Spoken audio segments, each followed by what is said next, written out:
Mathematics के आज के ऑनलाइन सेशन में आप सभी का स्वागत है। किसी भी क्वेरी के लिए इस नंबर पर कॉन्टैक्ट या व्हाट्सएप आप कर सकते हैं। देखिए, आज का जो हमारा टॉपिक है वो है रीमान इंटीग्रेशन का।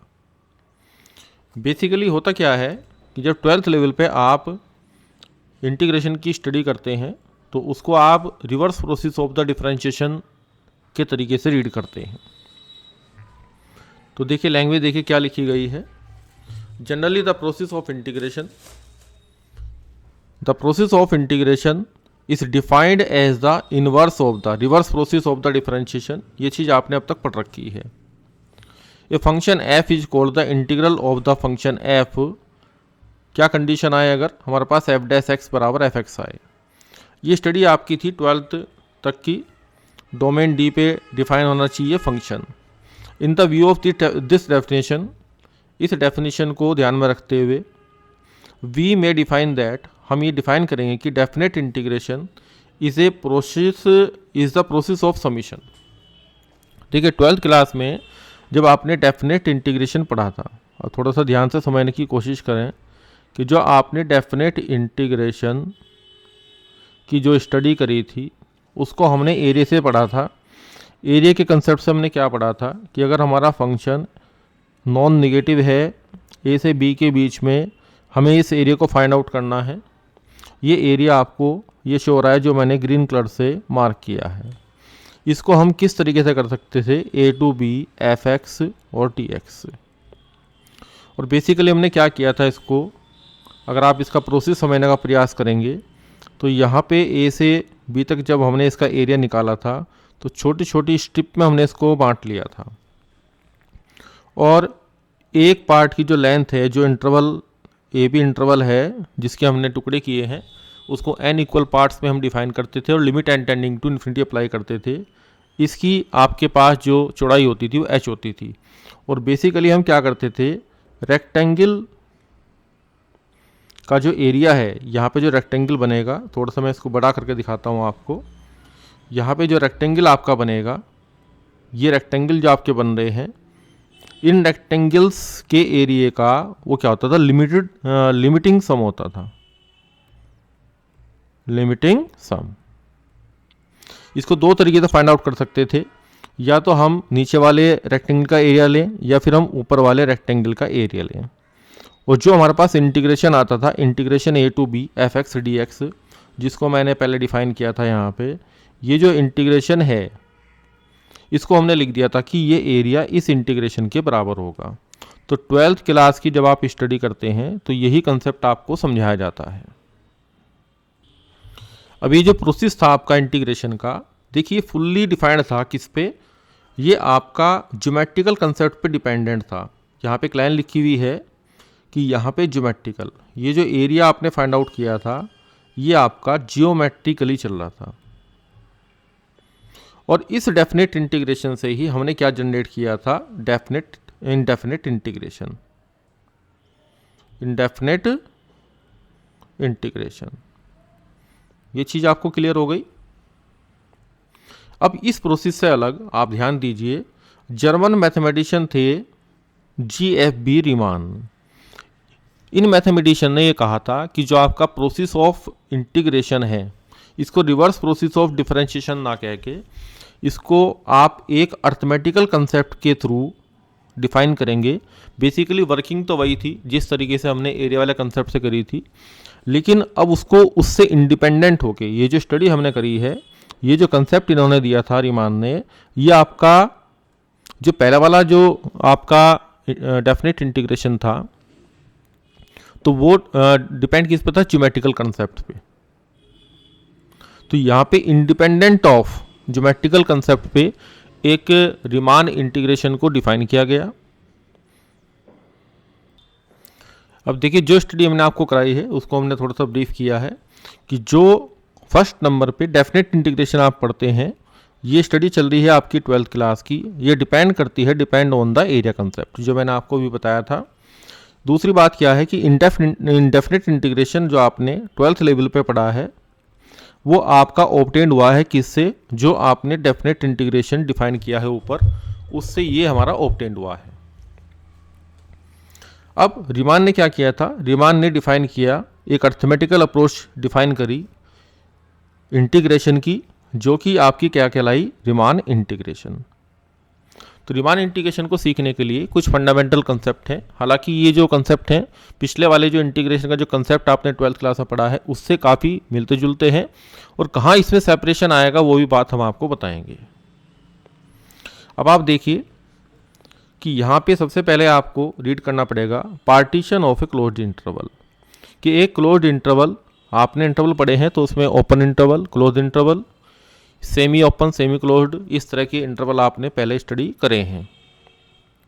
अब आपने क्या किया, एक इंटरवल लिया आई, जिसको हमने क्लोज इंटरवल ए बी लिया है, और उसको हमने साथ साथ बाउंडेड भी कहा है। अब कुछ कैंडिडेट्स को कन्फ्यूजन होता है कि जब क्लोज इंटरवल हमने कह दिया तो वो बाउंडेड होगा ही। तो मैं आपको बता देता हूँ कि अगर ए से लेके इन्फिनिटी तक का जो आप इंटरवल लेते हैं इसको भी क्लोज इंटरवल में काउंट किया जाता है।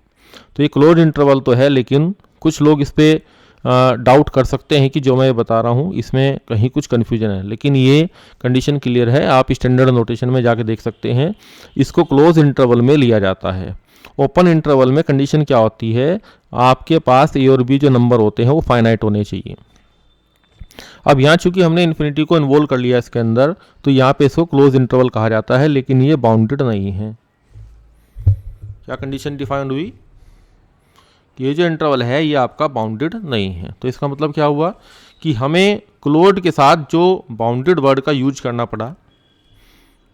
कई बार डाउट होता है इस वर्ड को पढ़ने से। डेफिनेशन में देखिए कि जो आपने इंटरवल लिया है वो क्लोज्ड होने के साथ साथ क्या होना चाहिए, बाउंडेड होना चाहिए। इसका मतलब क्या हुआ कि क्लोज इंटरवल में दोनों कंडीशन होती हैं, ये आपका बाउंडेड भी हो सकता है और ये आपके पास अनबाउंडेड भी हो सकता है। ये अनबाउंडेड हो सकता है तभी यहाँ बाउंडेड वर्ड को बताया गया आपको, तो इस चीज़ पर आप ध्यान दें। तो बाउंडेड होने के लिए क्या करना पड़ेगा हमें, ये जो बाउंड्री हैं दोनों आपके पास ए और बी, ये दोनों आपको फाइनाइट लेनी पड़ेंगी, तब आपका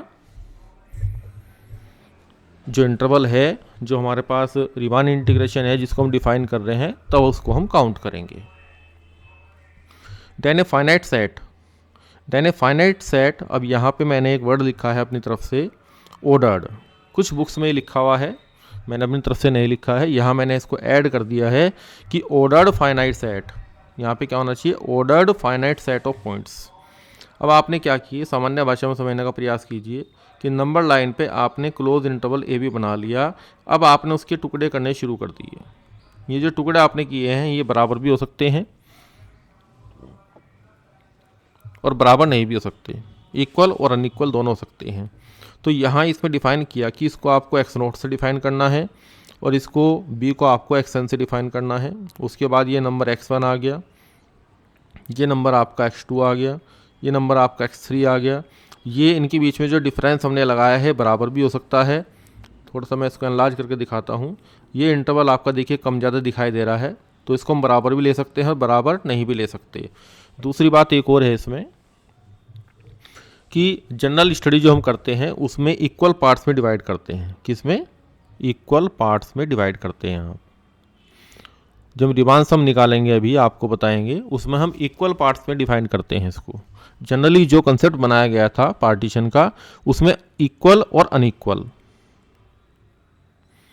दोनों पार्ट्स आप कर सकते हैं। वापस अपनी डेफिनेशन पे आते हैं। तो यहाँ पे ये जो पार्टीशन किया गया और यहाँ पे देखिए ये जो नंबर हैं, ऑर्डर्ड वर्ड का जो हमने यूज किया है वो किस लिए किया है, क्योंकि एक्स नोट के बाद आपके पास क्या आएगा, एक्स नोट के बाद आपके पास x1 आएगा, x2 आएगा, x3 आएगा।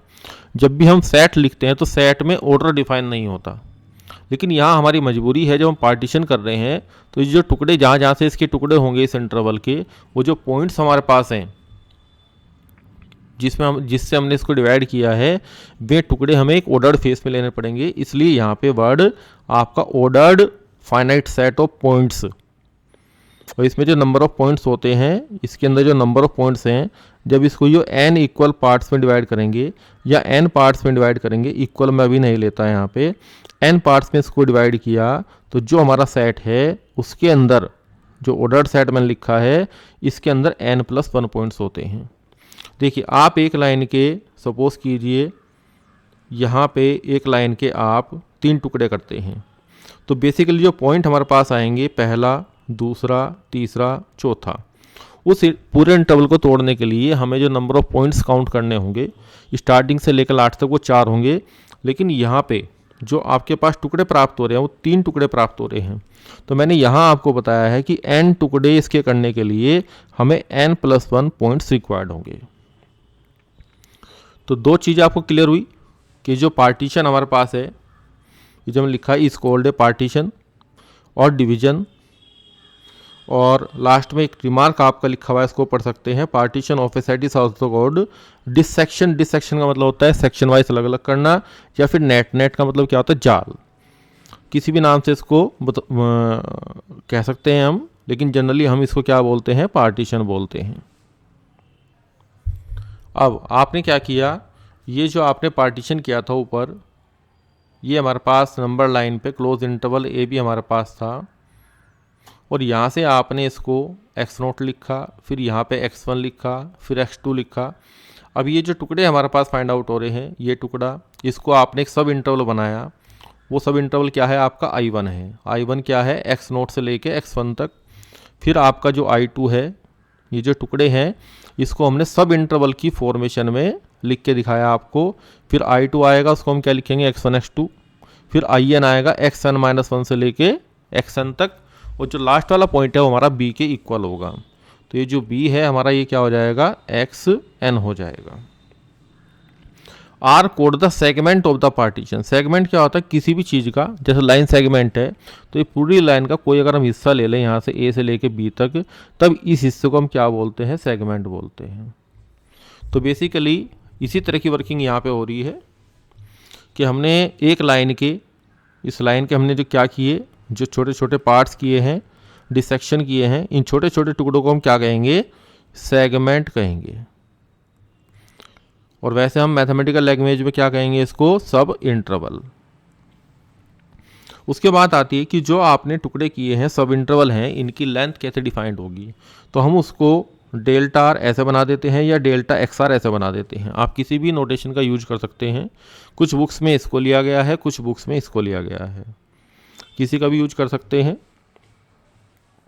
अब ये क्या होगा कि जो आपका इंटरवल है, आरथ इंटरवल है, तो उसके लास्ट पॉइंट में से पहला वाला पॉइंट, जो भी उस इंटरवल की जो लेंथ है, जैसे पूरा इंटरवल हमारे पास क्या है? ए बी है, तो इसकी जो लेंथ होगी कितनी होगी? b माइनस ए, इसकी लेंथ हो जाएगी। इसी तरीके से छोटा टुकड़ा हमने लिया एक्स आर से लेके एक्स आर प्लस 1 ले लें, या इससे पहले एक्स आर माइनस 1 ले लें। तो बाद वाले पॉइंट में से हमें क्या करना है? पहले वाले पॉइंट को माइनस करना है। तो ये कंसेप्ट आपका क्लियर हो गया कि हमने क्या किया, एक लाइन के छोटे छोटे टुकड़े करके, पार्ट्स करके, और फिर उसके छोटे छोटे टुकड़ों को हमने क्या कहा? सेगमेंट कहा। और उन सेगमेंट की लेंथ निकालने का जो प्रोसेस है उसको हमने कहा length of the sub interval. अब देखिए हम क्या करना चाहते हैं। नेक्स्ट देखिए कि जो आपने पार्टीशन किया था, अभी एक वर्ड हमने यूज किया था पार्टीशन, जिसकी प्रोसेसिंग हम बता रहे हैं कि पार्टीशन को आपको किस तरीके से पढ़ना है। उसके अंदर एक चीज़ आएगी नॉर्म। देखिए नॉर्म बेसिकली किसको डिफाइन करती है? लेंथ को डिफाइन करती है। अब आपने क्या किया, इस line a b, close interval a b के, ये क्लोज इंटरवल ए बी था, ए बी आपके पास था, आपने क्या किया, इसके छोटे छोटे टुकड़े किए थे। इसको x0 बोला, x1 बोला, फिर x2 बोला, फिर x3 इसके पास आ सकता है, फिर x4 इसके। मैंने शुरुआत में आपको एक बात कही थी कि एक लाइन के आपको पार्ट्स करने हैं तो छोटे बड़े पार्ट्स आप कर सकते हैं। तो इसमें नॉर्म का मतलब होता है, यहाँ पे जो नॉर्म का मेथड है डिफाइन करने का, the norm of a partition is the maximum of the length of the segment. इन सारे सेगमेंट में से जो छोटे छोटे सेगमेंट आपको दिखाई दे रहे हैं यहाँ पे, इन सेगमेंट में से जो सबसे बड़ी लेंथ होगी, maximum of the length of the segment of a partition P, कि पी के जो टुकड़े हैं पार्टीशन आपने करे हैं, उसमें जो सबसे बड़ी लेंथ है उसको हम डिफाइन करेंगे इस तरीके से। पी के साथ जो नॉर्म का जो साइन होता है वो होता है 2 बार लगा के। जैसे मॉडुलस का जो साइन होता है वो इस तरीके से हो सकता है, इस तरीके से लिखते हैं हम इसको। अब जो पार्टीशन के ऊपर आप नॉर्म डिफाइन करेंगे तो उसका नोटेशन हमने क्या किया? डबल लाइन से डिफाइन किया। अब क्या होगा, इसको हम मैक्सिमम लिखेंगे। मैक्सिमम किसका, डेल्टा एक्स आर लिखेंगे। इस एक्स आर की जगह आप डेल्टा आर भी लिख सकते हैं, एक ही बात है कि इनमें से मैक्सिमम लेंथ आपको निकालनी है।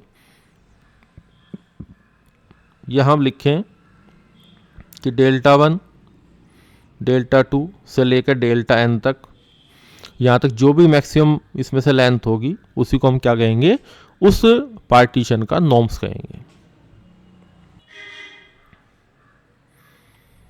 नेक्स्ट एक इन्फॉर्मेशन आपको बता देते हैं कि आपको 20,000 क्वेश्चंस की टेट सीरीज करनी है, जिसमें कि आपके मैथमेटिक्स की और जो जनरल पेपर 1 होता है उसकी अगर आपको प्रैक्टिस करनी है, ऑनलाइन टेस्ट करने हैं, तो इस नंबर पे कॉन्टैक्ट या व्हाट्सएप कर सकते हैं। डिस्क्रिप्शन बॉक्स में आपको लिंक दिए गए हैं, वहाँ से भी आप हमारे साथ ज्वाइन हो सकते हैं। नेक्स्ट जो आपका टॉपिक है वो है रिफाइनमेंट ऑफ द पार्टीशन। देखिए आपने पहले क्या किया, एक लाइन के कुछ टुकड़े किए। सपोज कीजिए आपने एक लाइन के 5 टुकड़े किए। अब आप क्या करते हैं, एक लाइन के हमने क्या किया, अभी हम आपको दिखाते हैं 0 से 1 तक हमने एक इंटरवल लिया, क्लोज इंटरवल है। अब हमने इसको 2 टुकड़े में डिफाइन कर दिया। अब जो पार्टीशन ये हुआ इस क्लोज इंटरवल 0-1 के लिए, जो ये पार्टीशन हुआ हम इसको लिखेंगे 0 1/2, 1। इस तरीके से पार्टीशन आपका लिखा जाएगा। अब यहाँ पे हमने 2 ही टुकड़े किए हैं इसमें। अब हम एक वर्किंग और करते हैं कि 0 से 1 के बीच में आप यहाँ पे 1/2 लेंगे। 1/2 के साथ मैंने 2 हिस्से इसमें बढ़ा दिए, 1/4 और 3/4। तो एक पार्टीशन हमें और ऑब्टेंड हुआ 0 1/4 1/2 3/4 और 1, ये आपको ऑब्टेंड हो गया। तो ये जो पार्टीशन है इसको हम पी स्टार से डिफाइन कर देते हैं, इसको हम पी स्टार लिख देते हैं। तो देखिए ये जो पी स्टार आपने बनाया है ये इस पी का सबसेट है, सुपर सेट है। पी स्टार ये सुपर सेट ऑफ पी, इसका मतलब इसमें कुछ पॉइंट्स क्या हैं, ज़्यादा हैं, कम से कम एक ज़्यादा ले सकते हैं। और पी सबसेट होगा, या हम कहें कि पी सबसेट होगा किसका, पी स्टार का। तो ये बात आपको क्लियर हुई। अब मैंने आपको एक पी स्टार और लिख के दिखाया है जिसमें 0 1/3 1 है। तो ये इस पी के लिए ये जो पी स्टार है ये रिफाइनमेंट नहीं होगा। रिफाइनमेंट का मतलब होता है, रिफाइन देखिए जैसे रिफाइंड ऑयल आता है तो उसमें क्या होता है कि जो भी क्रूड ऑयल होता है उसको हम साफ़ करते करते छोटे छोटे टुकड़ों में उसको बांटते उसको हम साफ़ करते हैं। तो यहाँ रिफाइनमेंट का मतलब है छोटे छोटे टुकड़ों में बांटना। लेकिन ये जो हमारे पास पी स्टार ऑब्टेंड हुआ है जो मैंने लिखा है, ये इस पी के लिए रिफाइनमेंट नहीं है। क्यों नहीं है, क्योंकि उसमें वो टुकड़ा बदल गया है। पी स्टार हमारे पास क्या है, इसका सुपरसेट पी का नहीं है, या हम कहें कि पी स्टार का सबसेट नहीं है, इसलिए ये रिफाइनमेंट नहीं होगा, ये रिफाइनमेंट हो जाएगा। अब यहाँ जो डेफिनेशन आपके सामने लिखी हुई है, यहाँ मैं थोड़ा सा मॉडिफिकेशन करूँगा। If a partition P star is refinement of the close interval closed and bounded interval a b, then P star equal to P1 union P2। तो इसमें यहाँ क्या किया गया है, ये कॉमन रिफाइनमेंट है P1 P2 का। P1 भी एक पार्टीशन है, P2 भी एक पार्टीशन है। तो ये कहा जा रहा है कि अगर आपने उनका यूनियन कर लिया, 2 पार्टीशन का आपने यूनियन कर लिया, तो ये जो पी स्टार है, जब आप किसी 2 सेट का आप यूनियन करते हैं तो पी स्टार सुपर सेट बन जाएगा किसका, P1 का भी, और जो आपका पी स्टार ऑब्टेंड होगा ये P2 का भी। यहाँ पे बेसिकली क्या किया गया है, थोड़ी सी इसमें प्रिंटिंग मिस्टेक है कि यहाँ पे P1 P2 2 हमारे पास क्या थे। जनरल जो रिफाइनमेंट है वो मैंने आपको यहाँ पे समझा दिया है नीचे की तरफ कि कैसे रिफाइनमेंट बनेगा और रिफाइनमेंट नहीं बनेगा। अब आपने क्या किया, P1 P2 2 पार्टीशन ले लिए और उनका यूनियन कर दिया। यूनियन करने के बाद जो आपको पी स्टार ऑब्टेंड हुआ, अब इस पी स्टार को कह रहे हैं कि ये पी स्टार सुपर सेट होगा P1 का भी P2 का भी, तो इसलिए हम इसको कहेंगे common refinement of the P1 and P2। तो छोटी छोटी बातें हैं, कहीं कहीं डेफिनेशन में थ्योरम्स के जो आपके प्रूफ होते हैं बीच बीच में काम आएंगी। अब हम क्या कर सकते हैं, एक लाइन आपके पास क्लोज इंटरवल ए बी आपको दे दिया गया। अब आप इसके इनफाइनाइट मेथड हैं, जिस तरीके से इसमें जो नंबर ऑफ पार्ट्स आपको करने हैं वो तो फाइनाइट हैं, लेकिन पार्ट्स करने के जो तरीके हैं वो अपने आप में क्या है, इनफाइनाइट हैं। तो इसलिए कहा गया the family of the all partitions, जो अलग अलग तरह के पार्टीशन आप करेंगे, जैसे क्लोज इंटरवल ए बी को मैंने अभी ऊपर डिफाइन किया था, और यहाँ पे एक पार्टीशन आपको ये दिखाया था, और एक पार्टीशन ये पी स्टार जो मैंने दिखाया था अंडरलाइन कर दिया है, ये भी एक पार्टीशन है, ये भी एक पार्टीशन है।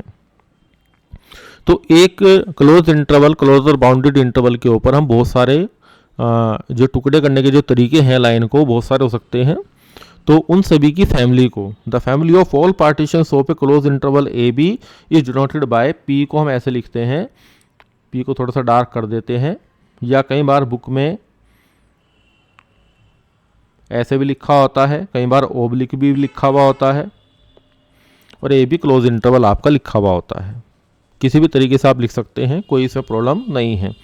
यहाँ इसमें ओपन ब्रैकेट लगाया है, इसमें भी कोई प्रॉब्लम नहीं है, क्लोज लगाएंगे तब भी कोई प्रॉब्लम नहीं है, क्योंकि जो वर्किंग हमारी चल रही है वो आपकी क्लोज इंटरवल ए बी पे चल रही है, इस वजह से।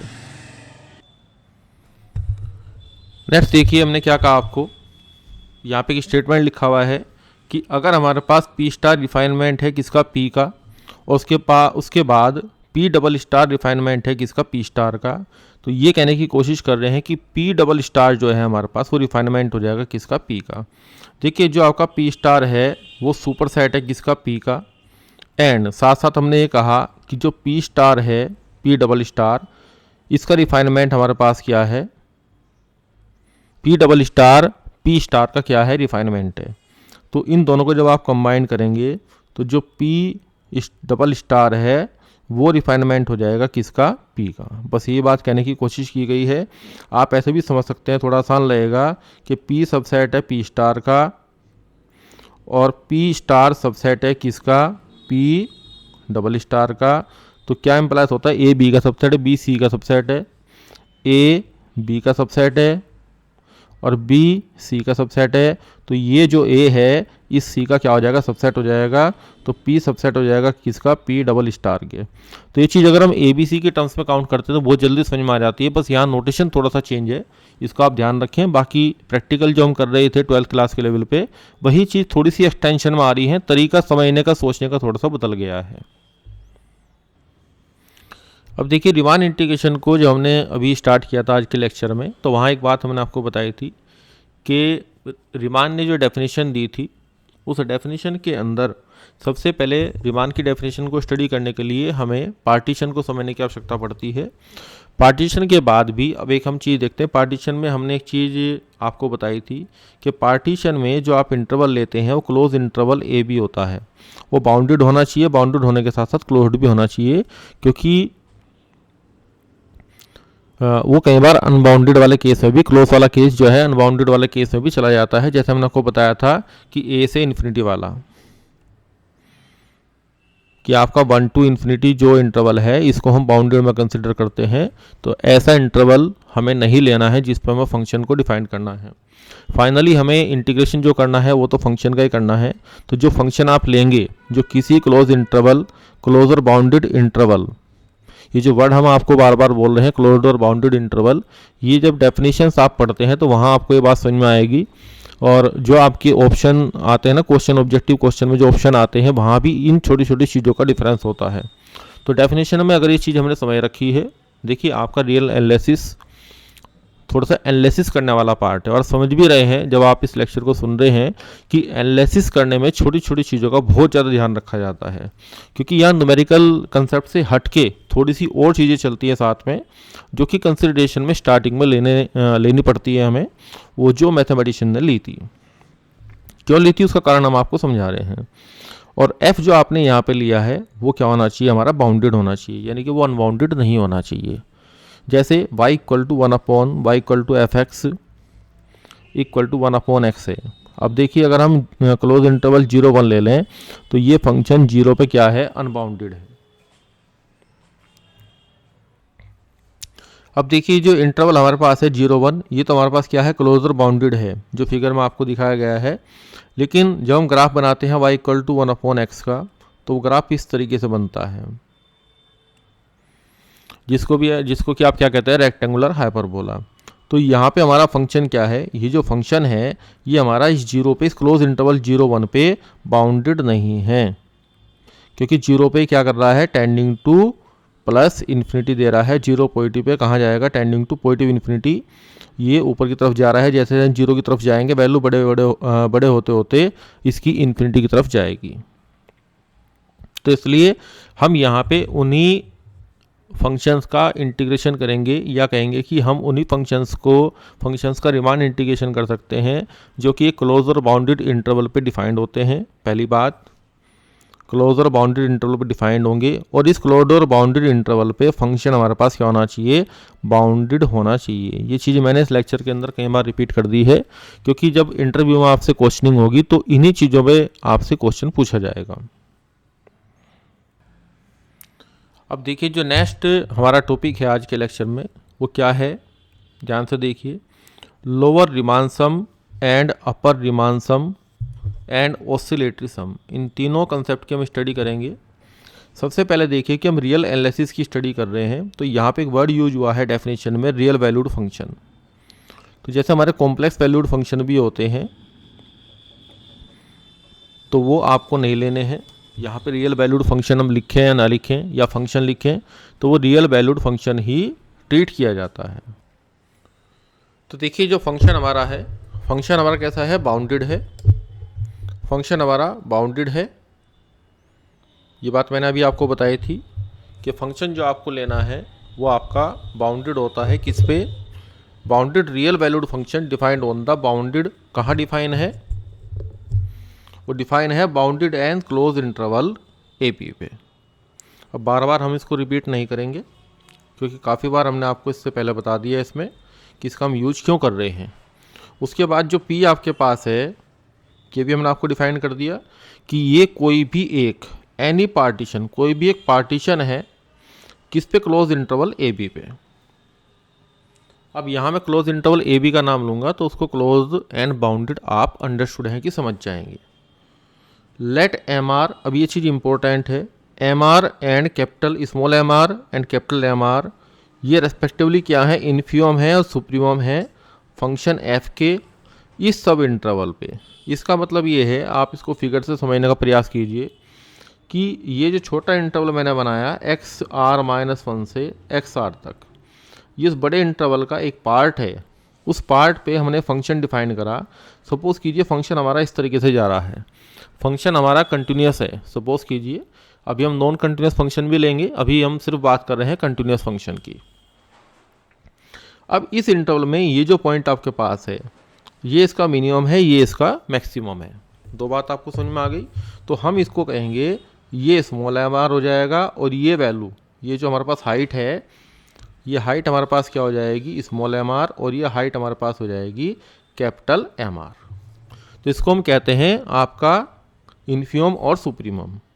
ये पॉइंट आपका क्या है, इन्फीमम,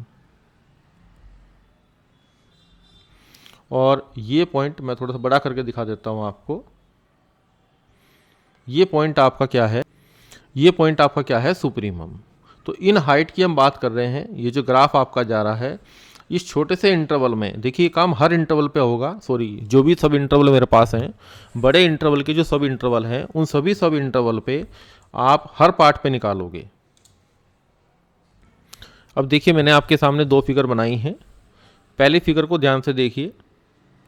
इस पहली फिगर के अंदर ये जो सब इंटरवल हमारे पास है, यहाँ पे मैंने डिक्रीजिंग फंक्शन लिया है। अब डिक्रीजिंग फंक्शन के अंदर ये जो आपके पास हाइट आएगी ये कैपिटल एम आर हो जाएगी, जिसको हम सुप्रीमम कहेंगे, और ये हाइट हमारे पास स्मॉल आर हो जाएगी, जिसको हम इन्फीमम कहेंगे। आपकी बुक्स के अंदर जहाँ पे रिमान इंटीग्रेशन को डिफाइन किया गया है वहाँ फिगर से उसको नहीं समझाया गया है, तो सब चीज़ ऐसा लगता है कि थियोरेटिकल पॉइंट ऑफ व्यू से लिखी गई है, जबकि वो practical graphical point of view से भी काम कर रही है। हालांकि हमने यहाँ पे कहा था कि ज्योमेट्रिकल कंसेप्ट को उससे हटके हम थोड़ा सा काम करेंगे, लेकिन सभी कंसेप्ट्स को समझने के लिए अगर हम ज्योमेट्रिकल पॉइंट ऑफ व्यू साथ में रखेंगे तो थोड़ी सी हमें समझने में आसानी हो जाती है और चीज़ों को एलोबरेट भी जल्दी से कर पाते हैं।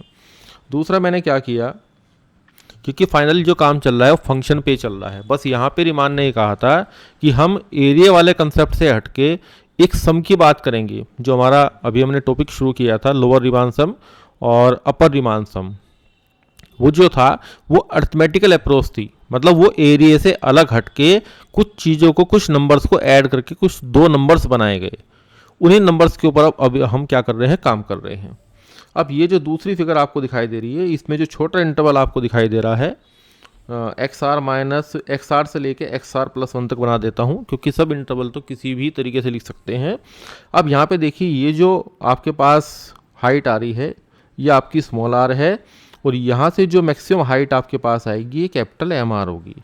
यानी कि ये फंक्शन की ये आपके पास सुप्रीमम है। जो वैल्यूज़ हैं, फंक्शनल वैल्यू कौन कौन सी होंगी, फंक्शनल वैल्यू ये सारी हैं, देखिए जहाँ मैंने लाइन खींची है सारी फंक्शनल वैल्यूज़ हैं। इस इंटरवल के जो पॉइंट्स हमारे पास हैं छोटे छोटे, इस इंटरवल के हर एक पॉइंट पे फंक्शनल वैल्यूज आएंगी। उसमें से सबसे छोटी वैल्यू आपको, सबसे कम हाइट आपको निकालनी है, सबसे ज़्यादा हाइट वाली आपको निकालनी है, जिसको हम स्मॉल एम आर और कैपिटल एम आर में क्या करेंगे, कैटेगराइज करेंगे। और ये काम हर इंटरवल पे होगा। एक चीज़ आप ध्यान रखेंगे, ये काम हर सब इंटरवल पे होगा। इस इंटरवल के जो हमने पार्ट्स किए हैं, ये ए बी आपके पास इंटरवल था, इसके जो आपने पार्ट्स किए थे छोटे छोटे, वो ग्राफ हमारा इस तरीके चल रहा है। तो हर इंटरवल पे आप मिनिमम मैक्सिमम सपोज कीजिए इस तरीके से रोल प्ले कर रहा है हमारा ग्राफ,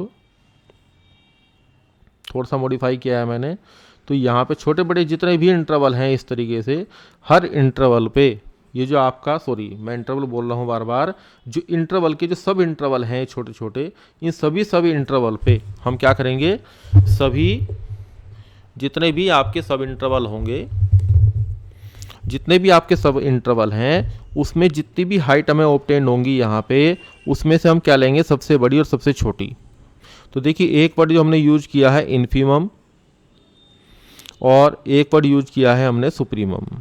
जब रियल नंबर सिस्टम की हमने आपको स्टडी कराई थी, तो ये बात आपको हमने वहाँ पे बताई थी कि इन्फीमम का मतलब आप माइंड में कंसिडर कीजिए कि ये आपको मिनिमम लेनी है, ये आपको मैक्सिमम लेनी है, लेकिन उससे बड़ी जितनी मैक्सिमम वैल्यूज हैं उनमें सबसे छोटी होगी ये। तो इसलिए इसका नाम लिस्ट अपर बाउंड होता है, और इसमें जितनी इससे छोटी है उनमें सबसे बड़ी है, और ये ग्रेटेस्ट लोअर बाउंड होता है। तो ये मैंने आपको रिवाइज करा दिया। अब वापस देखिए, आप वहीं डेफिनेशन पर जाते हैं। अब हम यहाँ पे लोअर रिमान सम को लिखेंगे एलपीएफ, ये मैंने डार्क कर दिया है, हाईलाइट कर दिया। और अपर रिमान सम, एक में स्मॉल एम आर आएगा, एक में कैपिटल एम आर आएगा। तो ये आपको पता लग गया, आपके पास इन्फीमम और सुप्रीमम वैल्यू है फंक्शन की उस सब इंटरवल पे जहाँ पे आपको उसको डिफाइन करना है। अब यहाँ पे आर की वैल्यू 1 से लेके एन तक है, यहाँ भी आर की वैल्यू 1 से लेके एन तक है। अब ये क्या है, डेल्टा एक्स आर है, इसको डेल्टा आर भी आप लिख सकते हैं, डेल्टा एक्स आर भी लिख सकते हैं, जैसे आपको ईजी लगे ऐसा आप कर सकते हैं। डेल्टा को आप दूसरे तरीके से बना सकते हैं, इस तरीके से डेल्टा एक्स आर, ऐसे भी आप बना सकते हैं। अब आप समझने का प्रयास कीजिए, ये जो सम हमारे पास आया है ये बेसिकली है क्या। अब देखिए, एक फिगर के माध्यम से मैं आपको समझाने का प्रयास करता हूँ। फिगर हमारे पास ये है, ये क्लोज इंटरवल ए बी आपके पास है।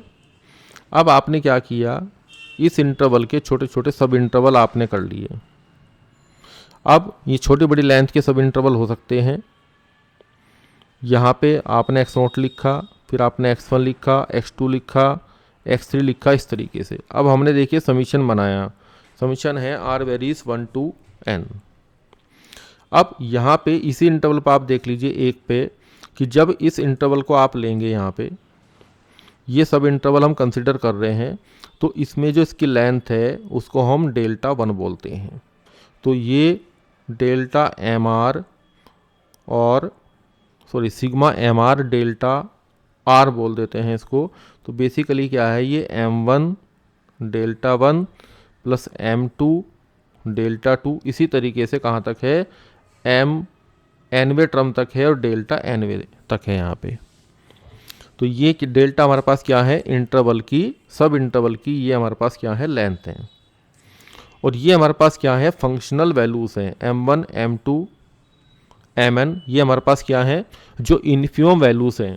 इसका मतलब क्या हुआ, यहाँ जो ग्राफ मैंने बनाया है, इसको मैं दूसरा बनाता हूँ ग्राफ को, थोड़ा सा आपको समझने में ईजी रहेगा। ये ग्राफ सपोज कीजिए इस तरीके से चल रहा है। अब इस इंटरवल के अंदर जो सब इंटरवल मैंने यहाँ पे लिया है, इसमें ये वैल्यूज जो हमारे पास आएंगी, जो हाइट हमारे पास आएगी वाई एक्सिस के अकॉर्डिंग, ये हाइट हमारे पास इस सब इंटरवल के लिए ये जो इंटरवल हमारे पास है पहले वाला, इसके लिए जो हाइट है ये काम करेगी किसका, MR का, तो ये M1 हो जाएगी। और ये हाइट मैक्सिमम वाली क्या हो जाएगी, कैपिटल M1 हो जाएगी। इसकी जो लेंथ है हमारे पास वो आपकी डेल्टा 1 हो जाएगी। तो इससे हमारे पास पहली टर्म बनी। अब हम चलते हैं थोड़ा सा आगे की तरफ। सपोज कीजिए हम यहाँ आ गए लास्ट वाले सब इंटरवल से पहले वाले पे, तो यहाँ जो इसकी लेंथ है वो डेल्टा n-1 हो जाएगी, क्योंकि लास्ट वाला जो इंटरवल है वो डेल्टा n कहलाएगा। डेल्टा एक्सन भी लिख सकते हैं, कोई प्रॉब्लम नहीं है। अब यहाँ थोड़ी सी चीज़ें बदलेंगी। यहाँ फंक्शन हमारा डिक्रीजिंग हो रहा है, तो ये वैल्यू हमारे पास क्या आएगी, MR आएगी। अभी न्यूमेरिकल क्वेश्चन में आप इसको समझाएंगे हम इसको, तो डेल्टा m-1 आएगी और ये mn-1 आएगी। जब आपको न्यूमेरिकल क्वेश्चन में ये चीज़ें समझाई जाएंगी तब आपको बहुत अच्छी तरीके से एलोबरेट हो जाएगा। अभी हम सब्जेक्टिव पॉइंट ऑफ व्यू से काम कर रहे हैं इस कंसेप्ट के अंदर।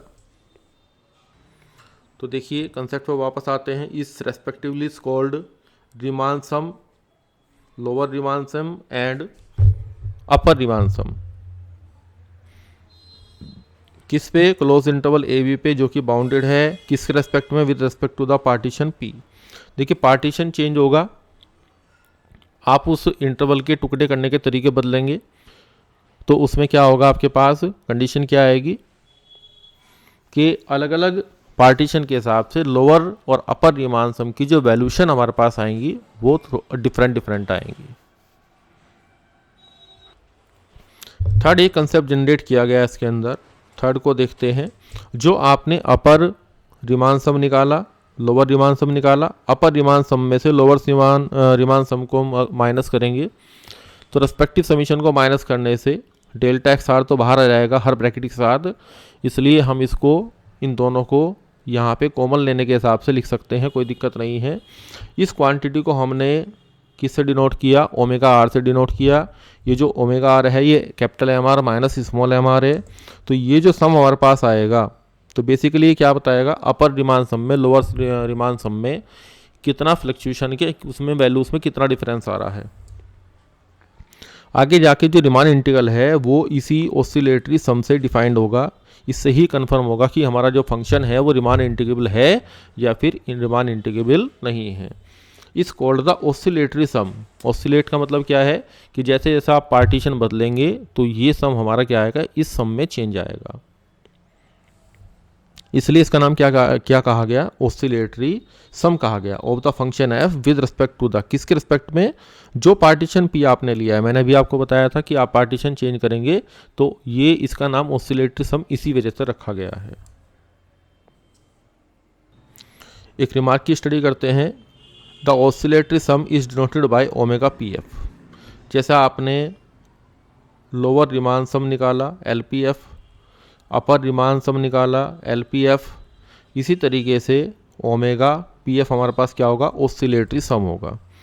दूसरी डेफिनेशन इसने क्या बताई है आपको कि LPF किसी भी पार्टीशन, एक पार्टीशन आपने फिक्स कर दिया, उस पार्टीशन के रेस्पेक्ट में जो लोअर रीमान सम आएगा वो अपर रीमान सम से क्या आएगा, कम आएगा। अब देखिए ये तो आपको कंडीशन पता ही है कि MR आपके पास छोटा होता है किससे, कैपिटल MR से। जो भी आप सब इंटरवल लेंगे हर एक R के लिए, जो भी R यहाँ पे यूज हो रहा है, R कैसे चलेगा, यहाँ पे जो टुकड़े होंगे उसके हिसाब से चलेगा। अब यहाँ मैं क्या करता हूँ, डेल्टा R जो मेरे पास इंटरवल की लेंथ है उससे मैंने क्या किया, इसको मल्टीप्लाई किया, रेस्पेक्टिवली वही चलेगी जो हमारे पास उसके रेस्पेक्टिव पॉइंट ऑफ व्यू से आएगी। अब हमने क्या किया है, summation 1 R varies 1 to n operate कर दिया, summation R varies 1 to n operate कर दिया। ऐसा करने से ये जो सम हमारे पास ऑपरेट हुआ है ये कितना बन गया, ये आपके पास LPF बन गया। यही इसका प्रूफ है। LPF less than equal to, देखिए लेस देन में और लेस देन इक्वल टू में ये आप यूज कर सकते हैं इसके स्थान पे, क्योंकि इन दोनों में से कोई एक चीज़ ट्रू होती है इस वजह से। और ये आपका अपर रीमान सम हो गया। तो इस तरीके से प्रॉपर्टी बनी कि लोअर रीमान सम किसी पार्टीशन के रिस्पेक्ट में लोअर रीमान सम हमेशा छोटा होगा किससे, अपर रीमान सम से। देखिए अपर में वर्ड यूज हो रहा है अपर, अपर का मतलब ऊपर वाला, क्योंकि यहाँ पे हम क्या ले रहे हैं, सुप्रीमम। अपर रिमान सम के अंदर जब हम वैल्यूज फाइंड आउट करते हैं तो हम यहाँ पे क्या लेते हैं, सुप्रीमम लेते हैं, एफ का सुप्रीमम वैल्यू लेते हैं, और यहाँ पे आप वैल्यू लेते हैं किसकी, एफ की, उस सब इंटरवल पे इन्फीमम वैल्यू लेते हैं। तो ये जाहिर सी बात है कि ये वैल्यू इस वैल्यू से छोटी ही आएगी, क्योंकि लेंथ का जो मल्टीप्लिकेशन है रेस्पेक्टिवली वो तो वहाँ पे सेम ही रहेगा, m1 delta 1, m2 delta 2, m3 delta 3, और फिर जो डेल्टा 3 हमारा लेंथ है उस पर जो आपके पास इन्फीमम आएगा हर सब इंटरवल पे। मेरे कहने का मतलब ये है कि ये जो फिगर आपको शो हो रही है, इसको थोड़ा बड़ा कर देता हूँ मैं, कि यहाँ पे छोटे छोटे लेंथ के लिए, इन सभी लेंथ के लिए जो फंक्शनल वैल्यू हमें फाइंड आउट हो रही है, capital M R small R में M R small M R हमेशा छोटा होगा कैपिटल एम आर से, और जो उसकी रेस्पेक्टिव लेंथ है उसी रेस्पेक्टिव लेंथ से आप क्या करेंगे, डेल्टा आर से मल्टीप्लाई करेंगे, तो ये हमेशा उससे क्या रहेगा, छोटा ही रहेगा। तो ये चीज़ क्लियर हुई आपको। तो देखिए आज का लेक्चर ऑलरेडी 40 मिनट का हो चुका है। चूँकि हम इस टॉपिक की शुरुआत कर रहे थे, स्टार्टिंग में इस टॉपिक को समझने के लिए थोड़ी सी मेहनत ज़्यादा करनी पड़ती है सभी व्यक्ति को। कोई भी नया व्यक्ति इस टॉपिक को सीखेगा तो सभी को इसमें समय लगना निश्चित है। दूसरी बात क्या है कि आज के लेक्चर में हमने केवल आपको इसकी थ्योरी के बारे में बताया। अब नेक्स्ट लेक्चर में हम लोअर रिमान सम, अपर रिमान सम, अलग अलग फंक्शन के लिए, अलग अलग इंटरवल के लिए, या फंक्शन एक ही होगा उसके इंटरवल अलग अलग होंगे, तो उस पर हम क्या करेंगे, न्यूमेरिकल क्वेश्चंस करेंगे। उससे आपका जो इंटरेस्ट है रिमान इंटीग्रेशन के अंदर, वो इंटरेस्ट आपका बढ़ेगा। तो आज का लेक्चर यहीं पे समाप्त करते हैं। Thank you very much.